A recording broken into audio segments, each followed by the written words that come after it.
देखो, it is object oriented programming language. It is object oriented programming language, ये object oriented programming language है। ठीक है, इसमें लिखना that is use to provide, that is use to provide custom code. मतलब इसके अंदर आपको कोड लिखना है। कस्टम कोड मतलब ऐसा कोड जो हम खुद लिखते हैं। कस्टम कोड टू क्रिएट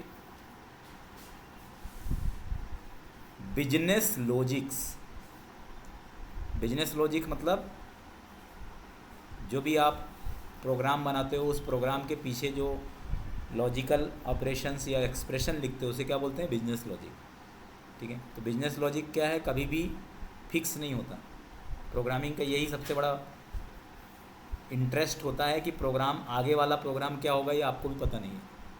ठीक है, क्योंकि ये क्या है, बिजनेस लॉजिक्स कभी भी एक जैसे नहीं होते। कहीं पे लूप लगता है तो कहीं पे इफ एल्स लगता है, कहीं पे एरे यूज़ करोगे, कहीं पे लिस्ट यूज़ करोगे, कहीं पे आप एसओक्यूएल क्वेरी यूज़ करोगे, कहीं पे आप ट्रिगर लगाओगे। तो इसके लिए आपको एपेक्स यूज़ करना पड़ेगा। ट्रिगर भी बनाना है तो जो कोड है वो किसका रहेगा? एपेक्स का रहेगा। इसलिए आपको कोडिंग का नॉलेज होना बहुत ज़रूरी है। फ्रंट एंड का नॉलेज होना भी बहुत ज़रूरी है। यदि आपने HTML CSS जावा स्क्रिप्ट अच्छे से नहीं पढ़ा है तो आपको LWC समझ में नहीं आएगा, क्योंकि LWC पूरा जावा स्क्रिप्ट है। विजुअल फोर्स, जब आपको HTML CSS अच्छे से आएगा तभी आपको विजुअल फोर्स आएगा, क्योंकि विजुअल फोर्स आपका पूरा एक UI के लिए होता है, यूजर इंटरफेस है, पेज है, नाम है ना विजुअल फोर्स। फोर्स ही फोर्स, फोर्स क्या है? सेल्स फोर्स वाला फोर्स। ठीक है, तो विजुअल फोर्स किसके लिए होता है? कस्टम पेज डिजाइनिंग के लिए होता है। जैसे ये कस्टम कोड डिजाइनिंग के लिए क्या होता है? एपेक्स। वैसे कस्टम पेज डिजाइन के लिए क्या होता है? Visual force. ठीक है, कस्टम कंपोनेंट डिजाइन के लिए क्या होता है? LWC। कस्टम कंपोनेंट डिजाइन के लिए क्या? कंपोनेंट और पेज में डिफरेंस पता है? उस दिन ने समझाया था कि तुम्हारा पूरा शरीर एक पेज है। तुम्हारे, हाँ, आँख, कान, जितने भी आपके शरीर के अंदर के अंग हैं, ये सब क्या है? कंपोनेंट। ठीक है, तो इस तरीके से आप इसको समझ सकते हो। तो LWC से आप आँख कान बना सकते हो, मतलब कंपोनेंट बना सकते हो, पूरा पेज नहीं बना सकते। पूरा पेज बनाना है तो किसके पास जाना पड़ेगा? विजुअल फोर्स के पास जाना पड़ेगा। ये चीज़ ध्यान रखना। ठीक है, और उस पेज के अंदर मस्तिष्क ब्रेन वाला काम कौन कर रहा है? एपेक्स। ब्रेन किसके पास है? एपेक्स के पास। यदि आपको कुछ ब्रेन देना है, लॉजिक्स देना है, तो कौन देगा? एपेक्स देगा। तो एपेक्स क्या है? आपका ब्रेन है। तो ब्रेन दो टाइप के होते हैं, एक जो दूसरे से लिया जाए और एक खुद से लिया जाए। तो जो खुद से लिया जाए वो जावा स्क्रिप्ट है, और जो दूसरे से लिया जाए सर्वर साइड, वो कौन सा है? एपेक्स। तो सर्वर साइड कौन सा रहेगा? एपेक्स। डायनेमिक रहेगा, क्योंकि जावा स्क्रिप्ट से आप DB इंटीग्रेशन नहीं कर सकते। ऑब्जेक्ट के अंदर कोई डेटा है, उसको आपको यदि फेच करके लाना है, कहाँ पर फेच करके लाना है? विजुअल फोर्स के अंदर। तो वहाँ पर आपको एपेक्स ही लिखना पड़ेगा। और एपेक्स के अंदर क्या लिखना पड़ेगा? क्यूरी। इसमें जैसे SQL होता है, ऐसे इसमें क्या होता है? SOQL होता है। तो मतलब Apex, SOQL, Visualforce, LWC, ये 4 की कंपोनेंट हैं, जिसमें logical business logic and database operation, ये भी लिख लो, business logic and database operation. Database operation इसी को बोलते हैं। जैसे मैंने आपको उस समय पढ़ाया भी था बीच में, एक सेशन बताया था, इंसर्ट, अपडेट, डिलीट, सेलेक्ट, याद है? SQL। तो वही काम अब आपको किससे करना है? एपेक्स से करना है। जो काम हमने किससे किया था? SQL क्वेरी लिख के की थी। ठीक है, तो यहाँ पे टेबल माने ऑब्जेक्ट। टेबल का मतलब क्या है? ऑब्जेक्ट। ठीक है, और जो SQL मतलब SOQL। और SOQL डायरेक्टली नहीं लिखा जाता, वो कहाँ लिखते हैं अपन? एपेक्स के अंदर लिख, मतलब सब कुछ एपेक्स में ही लिखना है, मैथड बना बना। इसलिए सबसे इंपॉर्टेंट क्या हो गया? एपेक्स हो गया। एपेक्स क्या है? किंग है। जैसे जावा स्क्रिप्ट किंग होता है किसके लिए? रिएक्ट के लिए, एंगुलर के लिए, मीन स्टैक के लिए, मन स्टैक के लिए जावा स्क्रिप्ट किंग है। वैसे सेल्स फोर्स के डेवलपर के लिए किंग क्या है? एपेक्स। इससे 2 ऑपरेशंस कर सकते हो, बिजनेस लॉजिक एंड डेटाबेस। और ये पूरा क्लाउड बेस्ड प्रोग्रामिंग लैंग्वेज है, मतलब ये पूरा क्लाउड में ही चलता है। देख लो, it is cloud based programming language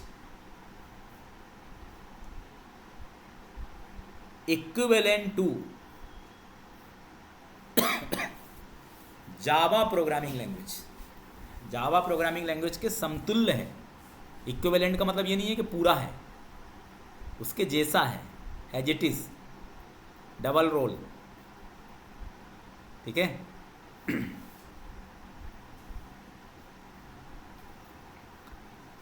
अब इसके की पॉइंट्स, मतलब जो सबसे इंपॉर्टेंट चीज़ क्या है, जैसे मैंने बताया अभी, similar to Java and C sharp. मतलब यदि आपको C sharp language, Java language यदि आती है तो आप सेल्सफोर्स डेवलपर सीख सकते हो। इसलिए मैंने सेल्सफोर्स डेवलपर सीखा क्योंकि मुझे ये दोनों लैंग्वेज का नॉलेज है, ठीक है। तो जिसको ऑलरेडी जावा या सी शार्प, आजकल बहुत सारे ऐसे लोगों को ये सब सेल्सफोर्स तो अभी आया, अब लिखा रहता है 15 ईयर्स का एक्सपीरियंस चाहिए, तो 15 ईयर्स पहले तो सेल्सफोर्स को कोई जानता भी नहीं था। तो 15 ईयर्स का मतलब ये है कि आपको ऑलरेडी 10 साल या 12 साल जावा का एक्सपीरियंस होना चाहिए या डॉटनेट का एक्सपीरियंस होना चाहिए, वो डेवलपर भी सेल्सफोर्स में जा सकते हैं जिन्होंने जावा या, क्योंकि जिन्होंने स्क्रैच से काम करा है, आपने रजिस्ट्रेशन फॉर्म, लॉगिन फॉर्म, बाया कोड बनाया है, तो ये तो 50% आपको सपोर्ट दे रहा है ना, तब तो बना ही लोगे ना। तो कंपनी को पता है कि जिसने जावा एंटरप्राइज एप्लीकेशन बनाया है, जिसने डॉटनेट एंटरप्राइज एप्लीकेशन बनाया है, तो वो तो उसके लिए तो ये कुछ है ही नहीं, क्योंकि वो तो पूरा 100% वहाँ कोड लिख रहा है, यहाँ तो सिर्फ 50% ही है। आधा तो वो खुद ही बना रहा है, डेटाबेस वाला काम तो पूरा हिडन है। वहाँ तो डेटाबेस भी हमें क्या करना पड़ता है, खुद ही बनाना पड़ता है, टेबल भी खुद ही बनाना पड़ता है। यदि आपने जावा पढ़ा होगा, एडवांस जावा, कोर जावा, तो आपने JDBC पढ़ा होगा, तो आपको पता होगा कैसे टेबल बनाते हैं, कैसे डेटाबेस कनेक्टिविटी करते हैं, ठीक है। डॉटनेट में भी यही होता है। रन्स ऑन क्लाउड अभी बता दिया मैंने, क्योंकि ये पूरा सेल्सफोर्स के सर्वर में ही रन होता है। ऑटोमेशन के लिए ज़्यादा, इसका सबसे बड़ा एडवांटेज ऑटोमेशन है। जैसे अपन ने फ्लोज बनाया तो ऑटोमेटिकली काम करने के लिए, जैसे रहता है कोई एम्प्लॉई आज रिक्रूट हुआ, ऑटोमेटिकली उसको ऑफर लेटर चले जाना चाहिए 6 महीने के अंदर। यदि कंपनी का नियम है कि उसको परमानेंट, मतलब वो परमानेंट एम्प्लॉय हो जाएगा तो उसका लेटर चले जाना चाहिए। हर महीने सैलरी स्लिप, सैलरी कैलकुलेट होकर सैलरी स्लिप, मतलब कंपनी का टेंशन ख़त्म। बैंक से लिंक कर दिया, पेमेंट गेटवे लगा के, जैसे एम्प्लॉय का पूरा अटेंडेंस मशीन से लिंक कर दिया, इधर अटेंडेंस लगता जाएगा, सैलरी बनती जाएगी, ट्रांसफ़र होता जाएगा, सैलरी स्लिप जनरेट हो जाएगा, कुछ नहीं करना है। आजकल जो काम HR करती थी वो पूरा काम CRM कर रहा है। इतने तगड़े CRM बन चुके हैं कि आपको कुछ करना ही नहीं है, सब कुछ ऑटोमेटिक। वैलिडेशंस, वैलिडेशन माने बताइए।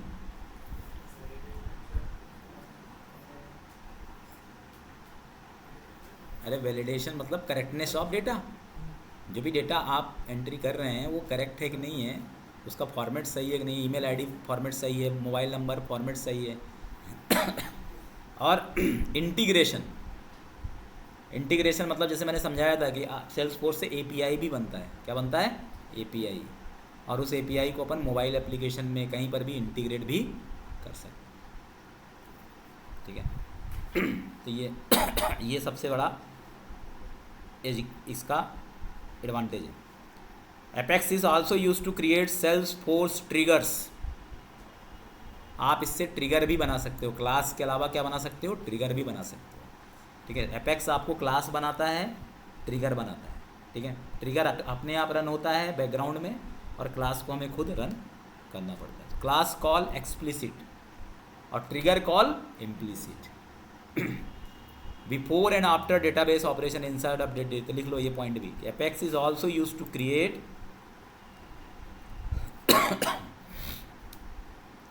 Salesforce trigger that will work automatically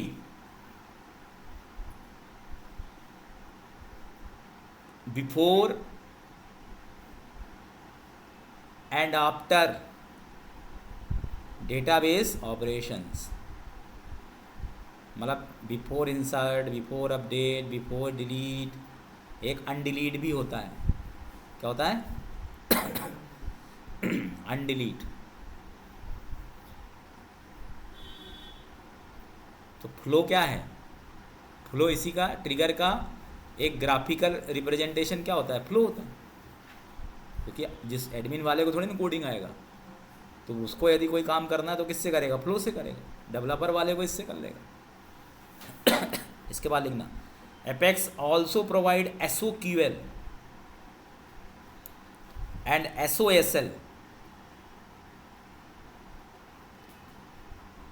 and Apex DML, 3 चीज़ लिख लेना, SOQL, SOSL और कॉमा करके Apex DML to manage database operations. DML समझते हो? Data manipulation language. Insert, update, delete करने को DML बोलते हैं। सेलेक्ट करने के लिए 2 चीज़ होती है, एक SOQL से आप पूरा डेटा सिलेक्शन करते हो। क्या करते हो? Data selection, condition, without condition, कैसे भी, ज्वाइन, पॉइंट सब लगा। और SOSL सर्च करने के लिए होता है, फाइंड, आपको कुछ फाइंड करना है तो इसमें फाइंड चलता है, किसमें? SOSL तो बहुत कम यूज़ होता है, SOQL सबसे ज़्यादा यूज़ होता है। एपेक्स DML मतलब इंसर्ट, अपडेट, डिलीट करने के लिए क्या चलता है? Apex DML।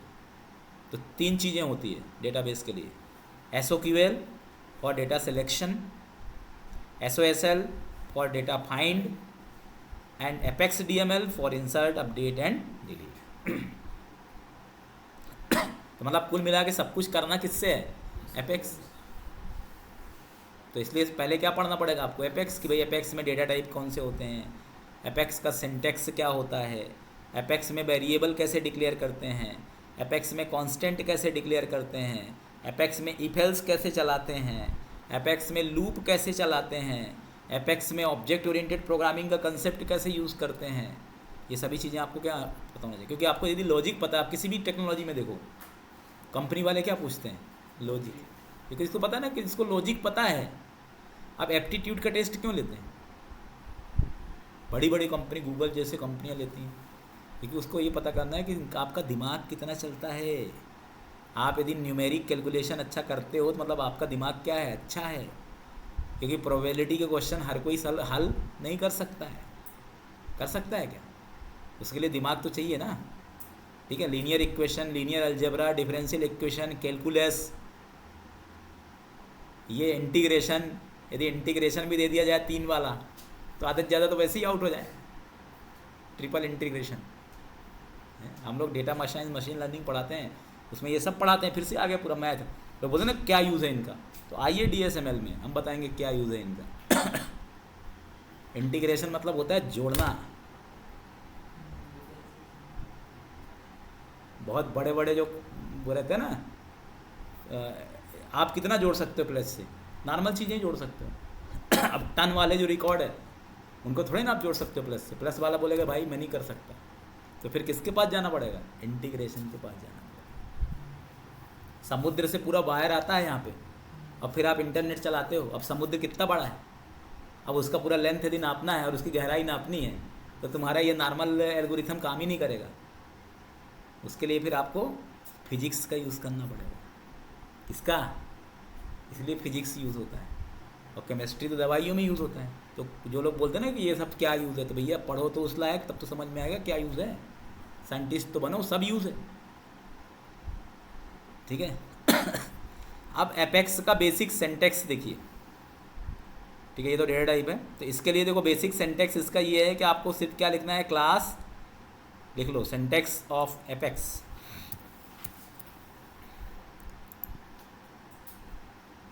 जैसे जावा का सिंटैक्स है पूरा वही है। तो यहाँ पे लिखना पड़ेगा क्लास, फिर यहाँ पे क्लास का नाम,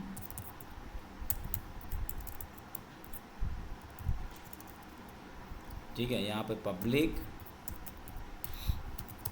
यहाँ पे रिटर्न टाइप,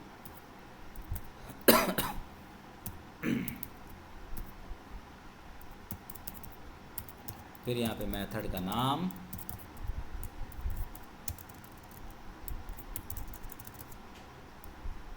बस इस तरीके से में दोनों होते हैं। स्टैटिक वेरिएबल लिखना है तो आपको वेरिएबल भी वही सेम, पब्लिक, यहाँ पे वेरिएबल का नाम, और इसकी क्या होता है वेरिएबल बताइए? What is variable?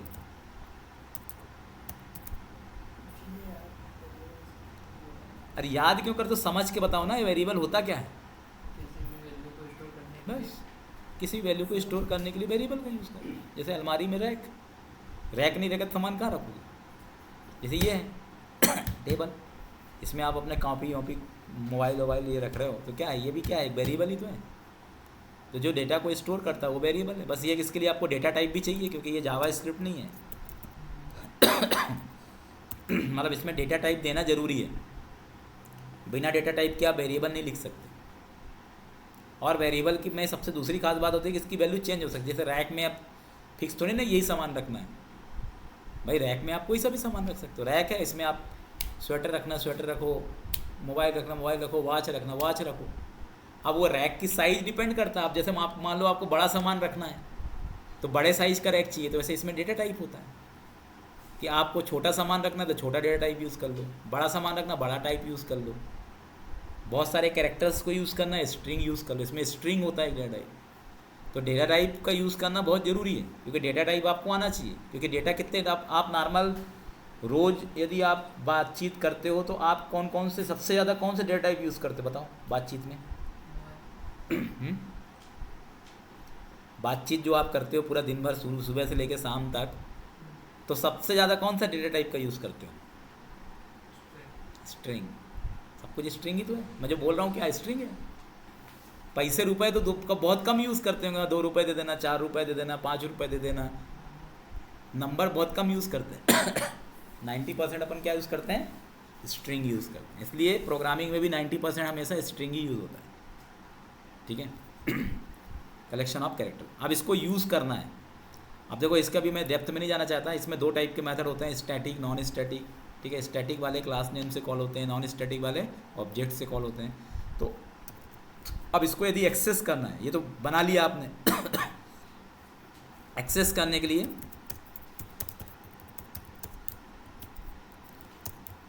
तो इसको एक्सेस करेंगे अपन कहाँ पर? विजुअल फोर्स में। ये कंट्रोलर बनाएंगे, पर अभी अपन प्रैक्टिस के लिए कहाँ पर एक्सेस करेंगे? इसके लिए एपेक्स का एक एग्जीक्यूटर होता है। क्या होता है? Apex executor. वहाँ पे ऑब्जेक्ट बना के एक्सेस कर सकते हो। तो यदि डायनेमिक है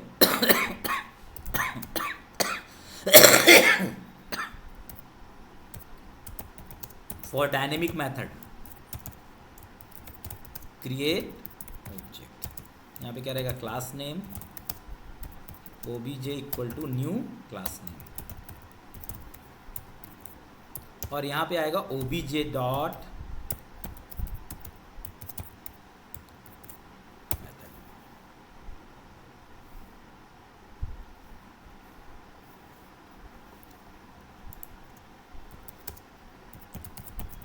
अब ये क्या होता है बताऊंगा।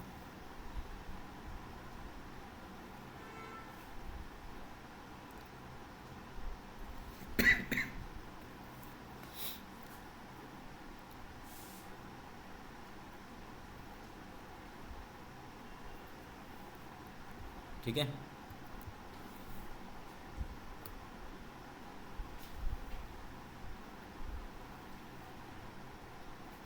अब देखो इसको कैसे मैनेज करना है।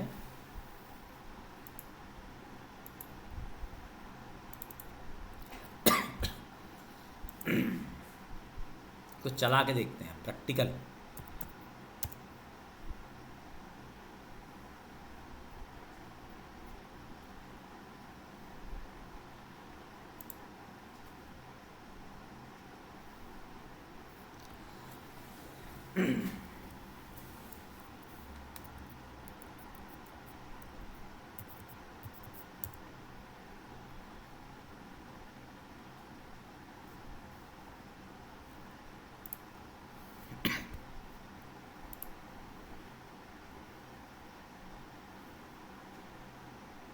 देखो इसको मैनेज करने के लिए आपको सेटिंग में जाना है। कहाँ पे जाना है?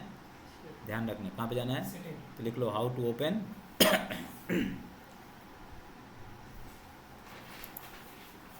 Developer console.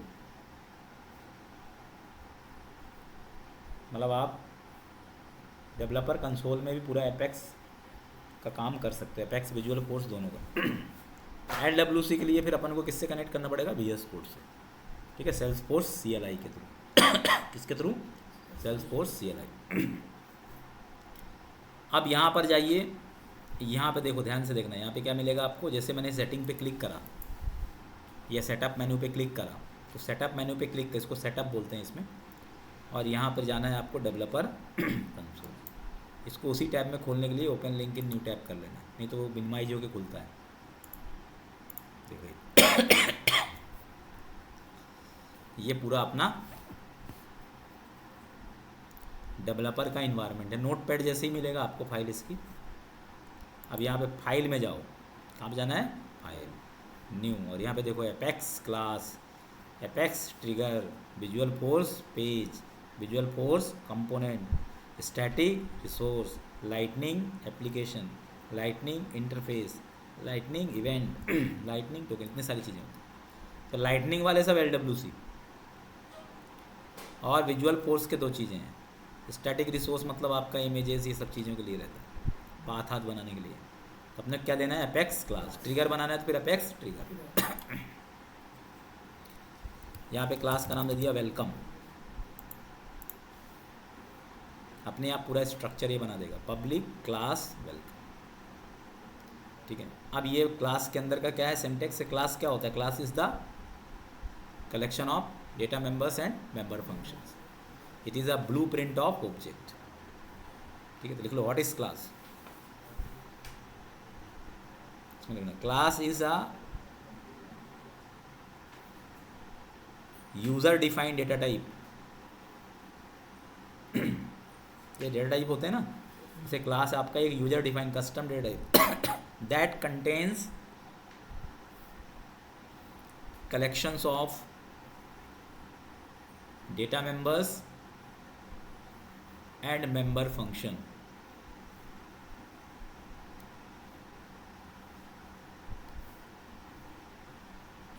ठीक है, मतलब इसके मतलब क्लास एक तरह से देखा जाए ना तो एक कंटेनर समझ लो आप, एक टेम्पलेट है जिसका ऑब्जेक्टिव ये है कि आपको प्रोग्रामिंग के थ्रू कुछ भी करवाना है, किसी भी रियल टाइम एंटिटी के बारे में कुछ लिखवाना है, कुछ उसके अंदर एक्शन करवाना है, तो आप क्या बनाओगे, क्लास बनाओगे। तो क्लास मतलब एक एक्टिविटी, मतलब आपको अपने एप्लीकेशन के अंदर कोई सा भी एक्टिविटी करना है तो क्या बनाओगे आप, क्लास बनाओगे। ठीक है, और क्लास में क्या क्या होते हैं, data member and member function. Data member मतलब वेरिएबल, और मेंबर फंक्शन मतलब मेथड। तो दोनों एक ही बात है, वेरिएबल को क्या बोलते हैं, डेटा मेंबर, और मेंबर फंक्शन मतलब मेथड। तो ये सब सिनोनिम्स हैं। ठीक है, सिनोनिम समझते हो ना।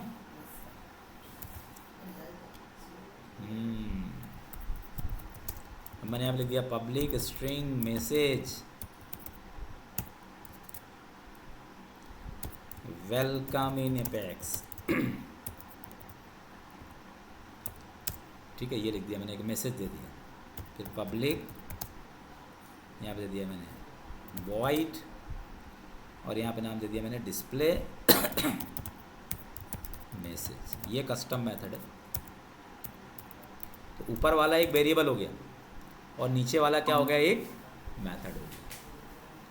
ठीक है, इसमें मेन नहीं चलता जावा, जैसे पब्लिक स्टैटिक वॉइड मेन में सीधे कोड लिख दो। इसमें आपको डे फर्स्ट से ऑब्जेक्ट ओरिएंटेड प्रोग्रामिंग पैटर्न को फॉलो करना पड़ेगा। ये प्योरली ऊप्स बेस्ड है, जावा पूरी तरह से ऊप्स बेस्ड नहीं है, ये पूरा ऊप्स बेस्ड है। और यहाँ पे जैसे जावा में system dot out dot println use होता है, क्या करने के लिए, प्रिंट कराने के लिए। उनको आता है जावा थोड़ा बहुत, सी जावा स्क्रिप्ट भी नहीं पढ़ा, बहुत बढ़िया। सिस्टम डॉट डिबग, और यहाँ पे जाएगा वेलकम इन एपेक्स। नहीं, आप वेलकम इन क्यों प्रिंट कर, मैंने जो वेरिएबल लिया है उसको प्रिंट कर लेंगे। वेरिएबल क्या लिया है, मैसेज। ठीक है, अब देखो इसमें कंट्रोल एस करो, ये स्टार दिख रहा है, जैसे कंट्रोल एस करोगे यदि कोई एरर नहीं होगी तो ये स्टार हट जाएगा, हट गया। और यदि कोई एरर करोगे, मान लो तुमने ये ब्रैकेट बंद नहीं करा तो ये स्टार हटेगा ही नहीं, और यहाँ एरर भी दे देगा, प्रॉब्लम। इसमें log test check point query editor view state progress और प्रॉब्लम। इसलिए गलती करोगे तो एरर भी देगा, ऐसा मत सोचो कि एरर नहीं देता है। एक ब्रैकेट खा गया मान लो, मिस कर गए तो भी एरर दे देगा। ठीक है। अब इसके अंदर एग्जीक्यूट करने के लिए क्या दबाना है, कंट्रोल ई। क्या दबाना है, control E. E for elephant. Control ई से क्या आएगा, यहाँ पर इसको एग्जीक्यूट कर सकते हो। ये जो कोड आपने बनाया है इसको रन भी तो करना पड़ेगा, मेन तो है नहीं इसमें। तो रन करने के लिए मैंने क्या बोला, एक ऑब्जेक्ट बनाना पड़ता है। ऑब्जेक्ट मतलब मेमोरी। ऑब्जेक्ट क्या देता है, मेमोरी बनाता है, जगह। भाई किसी भी चीज़ को यदि रन करना है, आपको कार दौड़ाना है तो आपको जगह तो चाहिए ना। बिना जगह कार दौड़ा सकते हो क्या? तो वो जगह कौन बना के देगा, ऑब्जेक्ट। ऑब्जेक्ट क्या बना के देता है, जगह बना के देता है, प्लेस बना के देता है। प्लेस, प्लेस कहाँ पर, सर्वर के अंदर। तो सर्वर के अंदर एक मेमोरी बना के देगा। और फिर मेथड जैसे कॉल करेंगे तो उस मेथड का जो भी रिस्पॉन्स होगा वो उसके अंदर जाकर क्या हो जाएगा, स्टोर हो जाएगा। तो ऑब्जेक्ट माने जगह। अब जगह में क्या क्या होता है, प्लेस में क्या क्या होता है, उसका एड्रेस होता है। एड्रेस होता है नहीं होता है? तो ये जो एड्रेस वाला काम है वो ये है। ओबीजे क्या है, एड्रेस है। न्यू क्या बना रहा है, जगह बना रहा है। किसके अंडर में जगह बना रहा है, इस क्लास के अंडर में जगह बना रहा है। और जैसे डॉट से क्या कर रहे हो आप, इस मेथड को कॉल कर रहे हो। कौन से मेथड को, जो मेथड आपने डिफाइन करा। इसलिए ध्यान रखना, इसलिए ऑब्जेक्ट बनाते हैं क्योंकि हमें जब भी कोई भी प्रोग्रामिंग लैंग्वेज, जो डायनेमिक प्रोग्रामिंग लैंग्वेज है, तो उसके लिए हमें क्या करना पड़ता है, मेमोरी के अंदर उसके लिए एक प्लेस क्रिएट करना होता है। क्या क्रिएट करना होता है, प्लेस। जैसे आप ही इंदौर में रह रहे हो, इंदौर में पहले आपको किराए से ये खुद का कोई घर तो होगा ना, तो और उस घर का क्या होगा, एड्रेस होगा। अब आपने कुछ यदि दिक्कत करी तो पुलिस वाले क्या करेंगे, किससे आपको ढूंढेंगे, एड्रेस। कोई भी बंदा, पोस्टमैन भी आपको एड्रेस से ढूंढेगा। कोई यदि मान लो सिलेक्शन हो गया तो आपके पास कुछ इन्फॉर्मेशन आया तो किससे आएगा, एड्रेस से आएगा। तो जगह बनाने के लिए सिंटैक्स है, देखो ऑब्जेक्ट बनाने के लिए क्लास नेम। इसलिए मैंने आपको ये सिंटैक्स रट लेना हमेशा। क्लास नेम, फिर यहाँ पे क्या देना है, एड्रेस देना है। एड्रेस कुछ भी हो सकता है, मैंने यहाँ पे नाम दे दिया ओ बी जे, कुछ भी दे सकते हैं। ये एड्रेस है। न्यू, और ये न्यू क्या करता है, ये जगह बनाता है। न्यू मतलब नया मेमोरी क्रिएट करना। अब बताना पड़ेगा किसके अंडर में, घर जिसका बनता है। आप बोलते ना कि घर किसका है भाई, किसका घर बन रहा है, तो उसका वेलकम का घर बना। और इससे क्या कॉल करेंगे अपन, मेथड को। क्या नाम है मेथड का, डिस्प्ले मैसेज। डिस्प्ले मैसेज, तो इसमें मैसेज नाम का एक वेरिएबल है। उस वेरिएबल के अंदर का डेटा अपन क्या कर रहे हैं, डिस्प्ले करवा रहे हैं। बस, ठीक है। अभी इस ऑब्जेक्ट के अंदर अपन ने डिस्प्ले करा है। अब यहाँ पे जाकर के ओपन लॉग कर देना। ये जो चेक बॉक्स है ना, इसको चेक कर देना, तो उससे लॉग में क्या दिखेगा, रिजल्ट दिखेगा। यहाँ पे जाकर के इसको एग्जीक्यूट, कुछ देर बाद लॉग आ जाएगा। यहाँ पे देखो, इसमें ध्यान रखना अपने को, ये सब पूरा, ये पूरा प्रोसेस बताता है, जो एग्जीक्यूशन हुआ, कहाँ कहाँ गया, कितने बार कॉल किया। तो आपको इससे मतलब नहीं है, आपको बस डिबग ओनली में क्लिक करना है। ये आ गया, वेलकम इन एपेक्स। तो कहाँ पे क्लिक करना है, डिबग। तो ये इसका आउटपुट, और ये क्लास हो गया। और कंट्रोल ई करने पे क्या होगा, रन। तो यहाँ से इसको रन करना, जब तक मैं रन नहीं करूँगा, एग्जीक्यूट नहीं करूँगा, तो चलेगा नहीं। तो जब भी आपको कोई सा भी, मतलब एपेक्स का मेन काम क्या होता है, कंट्रोलर्स बनाना और ट्रिगर्स बनाना। आगे अपन देखेंगे कंट्रोलर मतलब लॉजिक्स, क्योंकि सबसे मेन क्या है, लॉजिक्स। तो पीछे का जैसे यूआई बन गया, और उसके पीछे का जो लॉजिक्स होगा वो कहाँ लिखाएगा, एपेक्स। तो ज़्यादा इंपॉर्टेंट क्या है, यूआई की लॉजिक्स। यूआई तो कोई भी बना देगा, यूआई बनाना कोई बड़ा काम थोड़ी ना। टेक्स्ट फील्ड 6 गिनती के साथ 6 तो एलिमेंट होते हैं। Text field, button, radio button, check box, drop down list और list box, file uploading. UI में इतना ही है ना, 8-9। इसमें कुछ फिक्स नहीं है कितना है, कोई कोड फिक्स थोड़ी ना। लॉजिक फिक्स हो जाता है तो फिर डेवलपमेंट बंद नहीं हो जाता। रोज नई नई चीज आती। Logic is not fixed, logic is tangible. ठीक है, तो ये समझ में आ गया। इसको क्या बोलते हैं। अब पब्लिक का मतलब क्या है। अब देखो, इसमें पब्लिक होता है, एक प्राइवेट होता है और एक प्रोटेक्टेड होता है। तो पब्लिक मतलब बाहर यूज़ करना, यदि किसी भी चीज़ को आपको बाहर, जैसे अब इसको पब्लिक बनाने की कोई ज़रूरत तो है नहीं क्योंकि इसको अपन प्राइवेट बना दो, तो इसको बाहर यूज़ नहीं कर रहे ना, ये डायरेक्टली यूज़ कौन हो रहा है, मेथड। तो वेरिएबल हमेशा प्राइवेट बनाना चाहिए। क्यों प्राइवेट बनाना चाहिए? क्योंकि हम किसी भी क्लास के अंदर वेरिएबल को हम डायरेक्ट एक्सेस नहीं करना चाहते एज़ पर रूल्स। हम किसको एक्सेस करना चाहते हैं? मेथड्स। तो ये पब्लिक होना चाहिए। ये लिख दोगे तो कोई दिक्कत नहीं है, लेकिन उससे वो समझ में आ जाता है इंटरव्यूअर के, अच्छा ये पढ़ लिख के आया, कैसे ही आया। यदि आप पब्लिक बना दोगे वेरिएबल को, उसको समझ में आएगा, अच्छा ये पब्लिक बना रहा है, यूज़ तो मतलब वेरिएबल को पब्लिक बना रहा है, मतलब इसको सिक्योरिटी पता नहीं है। इसलिए वेरिएबल हमेशा क्या रहता है? प्राइवेट। ठीक है।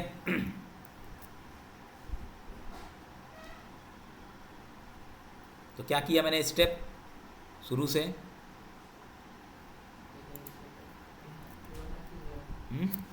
पूरा एक बार फिर से बंद करके फिर से चला के दिखाता हूँ शुरू से। तो मुझे पता है ना, पहली बार में सब आउट ऑफ बॉक्स जाता है सब। सबसे पहले कहाँ जाना है बताओ? सेटअप। फिर कहाँ जाना है? डेवलपर कंसोल में।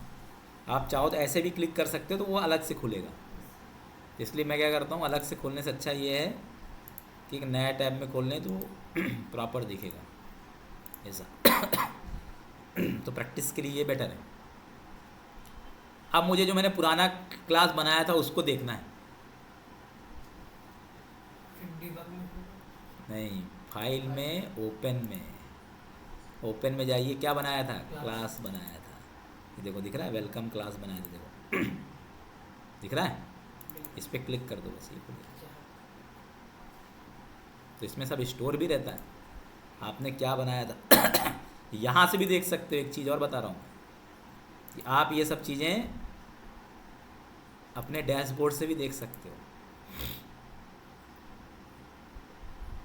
डेवलपर कंसोल से भी देख सकते हो, डैशबोर्ड से भी देख सकते हो। कैसे देखोगे? यहाँ पे जाओ, यहाँ पे क्या लिखना है? एपेक्स लिख दो। ये देखो, एपेक्स क्लासेस। यहाँ पे क्लिक करोगे तो एपेक्स का क्लास, यहाँ से क्लास बना भी सकते हो, पर यहाँ से रन नहीं कर पाओगे। देखो, ये इतने सारे क्लास बने हैं, आपको यदि बनाना है, देखो डेवलपर कंसोल भी जा सकते हो, यहीं से बटन है तो सीधे यहाँ जंप हो जाओगे। न्यू कर सकते हो, यहाँ से भी बना सकते हो। ये भी देता है एडिटर, देखो ये दे रहा है छोटा सा एडिटर, यहाँ भी बना सकते हो आप और सेव कर सकते हो। ठीक है, तो यहाँ से भी ऑप्शन है और यहाँ से भी ऑप्शन है, और ये ज़्यादा, ये एडिटर है जो स्पेशली एपेक्स के लिए बनाया गया है, विजुअल फोर्स के लिए बनाया गया है। LWC का भी कर सकते हो, पर LWC में ज़्यादा कोड लिखना पड़ता है, इसलिए इसको कनेक्ट कर लेते हैं किससे? VS code. तो वो थोड़ा इन्वायरमेंट VS कोड में इंटेलिजेंस आ जाता है। AI इंटीग्रेट कर लो तो खटाखट खुद ही कोड लिख देता है। इसमें गिटहब कोपायलट आ गया ना एक्सटेंशन, बस उसमें कुछ मत बोलो, बोल दो बस, तो खट खट खट सब लिख दे।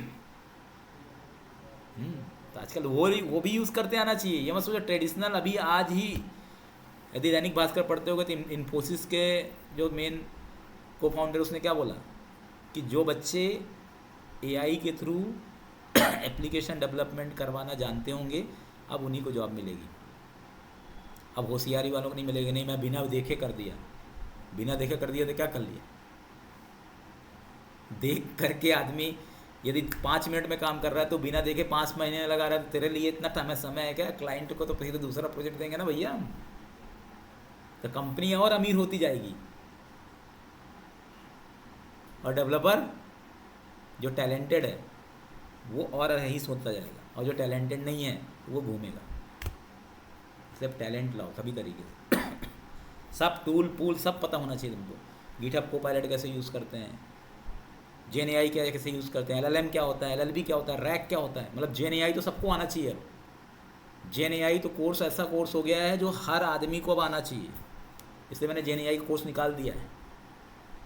मैं पूरा इंडेक्स पढ़ा रहा हूँ अभी, मेरे पास अभी 23 बच्चे हैं ऑनलाइन में GenAI के, पूरे डेवलपर हैं, 8-8 10-10 साल एक्सपीरियंस। तो ये डिमांड है ना अभी, अब तुम क्या सोचते हो प्रॉम्प्ट इंजीनियरिंग ऐसे लिख देते हैं, बस कहानी है क्या, स्टोरी है? प्रॉम्प्ट इंजीनियरिंग लिखने का भी तरीका है कि कौन सा वर्ड आपको यूज़ करना है, कौन सा वर्ड यूज़ करोगे तो बिल्कुल क्विक रहेगा। कभी कभी देखा होगा कि एआई ही फंस जाता है, एक्चुअल रिजल्ट नहीं दे पाता हो क्योंकि हमारे को प्रॉम्प्ट प्रॉपर नहीं आता लिख। और बहुत सारे एआई, हर एआई एजेंट्स के अलग अलग रोल होते हैं, किसी से क्या कराते हो, किसी से क्या कराते हो अब जैसे मुझे एडिशन 2 नंबर का एडिशन का प्रोग्राम बनाना है, फेवरेट प्रोग्राम कौन सा, 2 नंबर का एडिशन, ठीक है, कैसे बनाओगे 2 नंबर का एडिशन? अब एक स्टूडेंट को मैंने बताया, बोले मुझे तो पहले से पता है 10 + 2 12, तो मैं क्यों बनाऊँ? मैं कहा भाई साहब आपको पता है, आपको जितने बार भी हम बोलते हैं उतने बार आपको अपना दिमाग लगाना पड़ता है। देखो प्रोग्रामिंग और ह्यूमन ब्रेन में क्या डिफरेंस है? प्रोग्रामिंग में आपने एक बार अच्छा सा दिमाग लगा के एक प्रोग्राम बना दिया, फिर दोबारा आपको दिमाग लगाना है क्या? क्लिक करना है बस। और यदि आप मैनुअली करते हो तो हर बार आपको दिमाग लगाना है जितने बार भी वो काम मिलेगा उतने बार दिमाग लगाना है। तो दैट इज एक बार दिमाग लगा के बना लो, या कि फिर बार बार दिमाग लगाओ, तो ज़्यादा अच्छा क्या है? एक बार दिमाग लगा, इसलिए तो ये थकता नहीं हो, ये थकेगा भी नहीं। क्या नहीं होगा, ये थकेगा भी नहीं बस भगवान से शुक्र मनाओ कि रोबोट तो कोडिंग ना करे बस। जिस दिन वो करने लग गया उस दिन तो सब खत्म पे दुनिया। फिर तुम घूमना बस इधर से उधर, ट्रैवलिंग करना। क्या करना मतलब उसको भी 10 साल लगेंगे पूरी तरह से मैनेज करना, बाकी 10 साल बाद तो 10 से 15 साल बाद तो आ ही जाएगा तो जैसे हॉलीवुड पिक्चर में नहीं आता, फिर इंसान को मारेगा रोबोट और इंसान जाएगा पीछे मजाक नहीं कर रहा हूँ मैं। बाकी जॉब क्रिएट होंगे, अब फिर रोबोट को मैनेज करने की जॉब आएंगे, उनको भी तो हैंडल करना पड़ेगा ना भाई। रोबोट इतने हो जाएंगे जैसे पुलिस वाले हैंडल कर रहे हैं लोगों को। पुलिस की जॉब क्या है? लोगों को कभी कभी सोचो हंसी आ जाएगी, तुमको हैंडल करने के लिए कि तुम इधर उधर जो दिक्कतें करते हो उसको हैंडल करने के लिए पुलिस लगाए, तो वैसे रोबोट को हैंडल करने के लिए कौन रहेगा? प्रोग्रामर प्रोग्रामर यहाँ से ऑपरेशन देगा, वो काम करेगा ये सब। तो प्रोग्रामर हमेशा रहेगा, पर वो एज आ सपोर्ट एग्जीक्यूटिव रहेगा बाकी यूज केस लिखने के लिए रहेगा। एडिशन प्रोग्राम, क्योंकि यूज केस अभी एआई नहीं बना पा रहा है, एनालिसिस एआई नहीं कर पा रहा है। क्या नहीं कर पा रहा है? एनालिसिस, ठीक अब इसमें एडिशन के लिए कितने वेरिएबल चाहिए बताइए? 3 का नहीं कर सकते एडिशन? हाँ मिनिमम 2 चाहिए, ऐसा बोलो ना, मिनिमम 2, ठीक है। इसमें क्या है, इसमें सबसे खास बात ये होती है कि इसमें ये जो कीवर्ड होते हैं ना, इसमें केस सेंसिटिव नहीं होता कीवर्ड वाले जो है ना, आप जो लिखोगे वो तो रहेगा, लेकिन कीवर्ड जो है ना उसको आप कैसे भी लिख दो चलेगा जैसे इंटीजर को आई कैपिटल लिख के भी लिख सकते हो, ऐसे भी लिख सकते हो।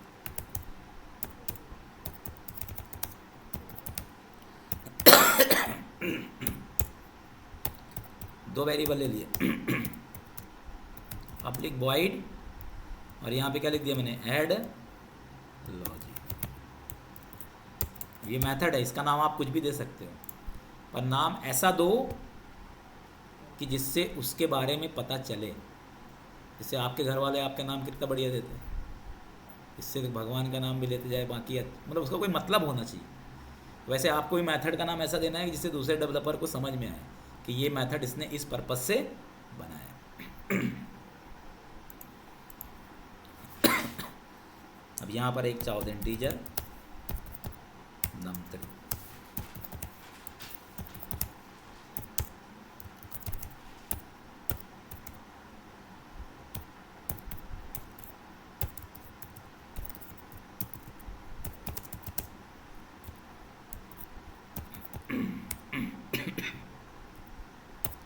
Addition is num3,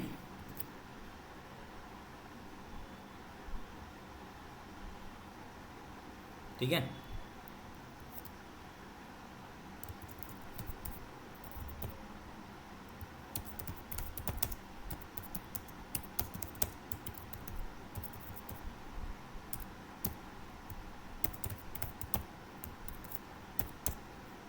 addition program OBJ equals to new addition program ये बनाना ही है भाई आपको। क्यों बनाना है? ये जगह बनाने के लिए।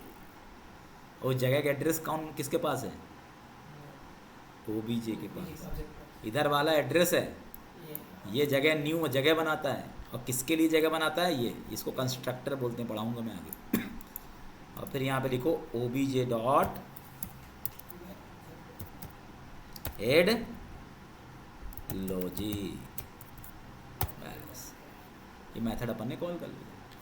अब फिर यहाँ पे ओपन लॉग पे चेक बॉक्स को चेक कर देना और एग्जीक्यूट। ये गया। अब कहाँ पे क्लिक करना है? डिबग। एडिशन इज 30 आ गया। इस तरीके से रिजल्ट मिलता जाएगा। तो आप इस तरीके से प्रोग्राम बनाते जाए। अब ये प्रोग्राम को फिर अपन किससे इंटीग्रेट करेंगे? इसका UI। अब यूजर्स इनपुट लेने के लिए क्या बनाएंगे? Visual force. अब विजुअल फोर्स से फिर क्या करेंगे? इसको कनेक्ट कर देंगे। तो वहाँ पे यूजर सामने वाला टेक्स्ट फील्ड में क्या करेगा? वैल्यू डालेगा, बटन पे हिट मारेगा तो यहाँ पे क्या हो जाएगा? वैल्यू। तो कोड कहाँ रहेगा? ब्रेन कहाँ पर है? एपेक्स में। UI कहाँ पर है? विजुअल फोर्स में। और इन दोनों के इंटीग्रेशन से क्या बनेगा? डायनेमिक चीज़ें क्रिएट हो। ऐसा तो इसलिए अब इसमें आप फ्री हो, जो करना वो करिए। वहाँ पर आपके पास डिपेंडेंसी थी ना, यहाँ पर आपके पास कोई डिपेंडेंसी नहीं है। जैसा UI चाहिए वैसा बनाओ। मॉडल के अंदर खुलवाना है, मॉडल के अंदर खुलवा लो। पूरा बूट स्ट्रैप लगा दे सकते हो विजुअल फोर्स में। बूट स्ट्रैप के जितने भी क्लासेस हैं सब लग जाएगा विजुअल फोर्स में, ईच एंड एवरीथिंग। तो वही बताऊंगा मैं। पर पहले मेन क्या है? कोड है, लॉजिक्स। क्योंकि लॉजिक अच्छा नहीं रहेगा तो डिज़ाइन तो कहीं से भी मिल जाएगा। डिज़ाइन तो AI बना ही रहा है। डिज़ाइन के जॉब तो AI रिप्लेस कर दिया। किसकी जॉब? इसी की बची है बस। किसकी? ये पीछे वाले की, कोड की और एनालिसिस की। डिज़ाइन तो सब मिल जाता है, आप ढूंढो। ऐसे ऐसे टूल है कि जो बोलोगे डिज़ाइन, वो एक वो कौन सा नाम है इसका? एक कभी क्लोड करके आया, क्लोड। उसमें तो आप कुछ भी लिख दो, पूरा डिज़ाइन दे दे। कोई भी वेबसाइट अट्रैक्टिव। ठीक है। चलो अब कुछ लॉजिक बना कर देखो। राइट ए प्रोग्राम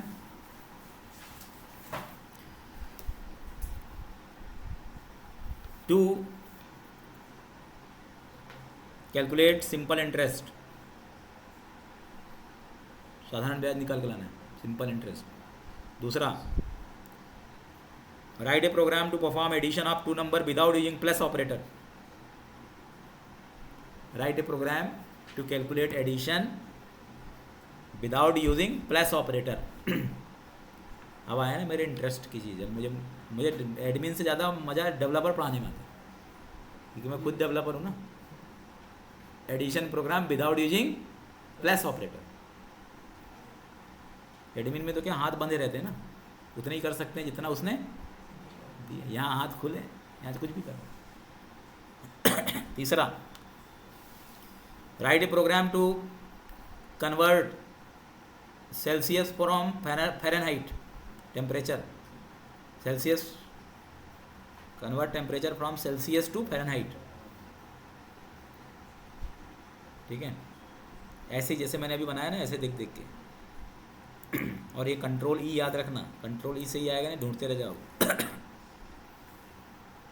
इसके बाद लिखो चौथा, write a program to swap two number without using third variable. कितने हो गए? पांचवा लिखो, calculate square root comma square and cube of any assigned number, of any assigned number. ठीक है। कितने हो गए? 5। फिर मैं आपको अभी एक 2 क्लास के बाद बताऊंगा कि कैसे विजुअल फोर्स और एपेक्स को इंटीग्रेट करके, तो फिर दोनों उधर डिज़ाइन करोगे, इधर कोड लिखोगे, तो उससे और अच्छे से प्रैक्टिस होगी। तो तुम्हारा को डिज़ाइन और कोडिंग दोनों का नॉलेज साथ साथ होता जाएगा। और फिर यही चीज़ आप कर लोगे LWC में, तो LWC भी दिमाग में आ जाएगा। LWC में क्या है, कंपोनेंट है। एक पेज के अंदर मुझे यदि किसी भी एडिशन के प्रोग्राम को 5 बार कॉल करना है, बनाना है, तो मुझे अभी 5 बार बनाना पड़ेगा। LWC में एक बार बना के 5 बार क्या कर लूँगा, कॉल कर लूँगा। तो राइट वंस यूज़ मैनी, ये प्रिंसिपल है LWC का। अभी आगे देखेंगे उसको, अभी उस पर मत जाइए। चलिए आज के लिए इतना ही।